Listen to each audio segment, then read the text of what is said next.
Poursuivons maintenant notre tour des circonscriptions avant le premier tour des législatives avec aujourd'hui la 8e de Haute-Garonne, la seule ayant échappé à la République en marche en 2017, mais aussi un territoire sur lequel la présidente de région est très impliquée. Benoît Roux, Laurence Beaufay. Aux portes de Toulouse, mais aussi de l'Espagne, la 8e circonscription de la Haute-Garonne est l'une des plus vastes de France.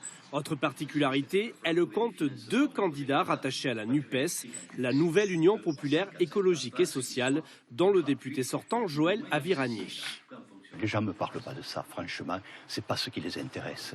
Fort du soutien de Carole Delga, il parcourt les 281 communes pour parler des mesures de son programme. Obliger les jeunes médecins à travailler 5 ans dans une zone où on manque de médecins, tout simplement.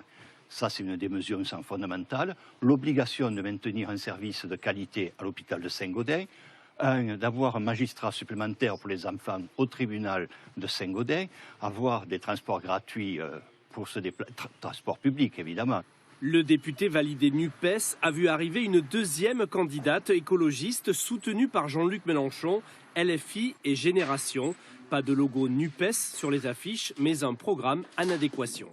C'est un territoire qui est pauvre et donc c'est vraiment un sujet cœur pour notre territoire. Et il y a d'autres sujets. Il y a un sujet autour de l'agriculture, de la transition vers l'agroécologie. Il y a un sujet aussi important autour des mobilités, et notamment des mobilités en milieu rural. Il y a vraiment des sujets à travailler. Oh, j'ai dit, je la connais, ça va. Céline Laurentis voudrait bien qu'on la connaisse aussi à l'Assemblée nationale. Conseillère départementale, attachée parlementaire, la candidate macroniste se battra contre les déserts médicaux. Je souhaite que le gouvernement, bien sûr en concertation avec les professionnels de santé, mais aille plus loin dans la régulation de l'installation des médecins. Je pense que c'est une mesure forte et concrète qui apportera plus d'égalité des citoyens devant l'offre de santé. Donc je pense que c'est un atout d'avoir un député proche de la majorité présidentielle. Pour l'initiative du mois de juin.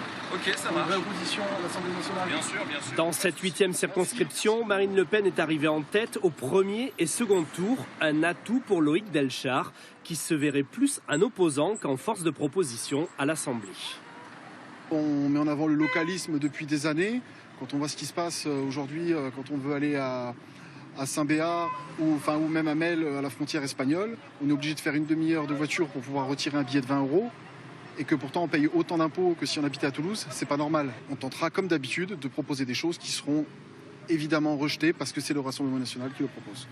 À l'extrême droite, on trouve aussi un candidat reconquête. Pour Yves Rière, comme pour Éric Zemmour, il est temps de lutter contre l'insécurité, même en Comminges.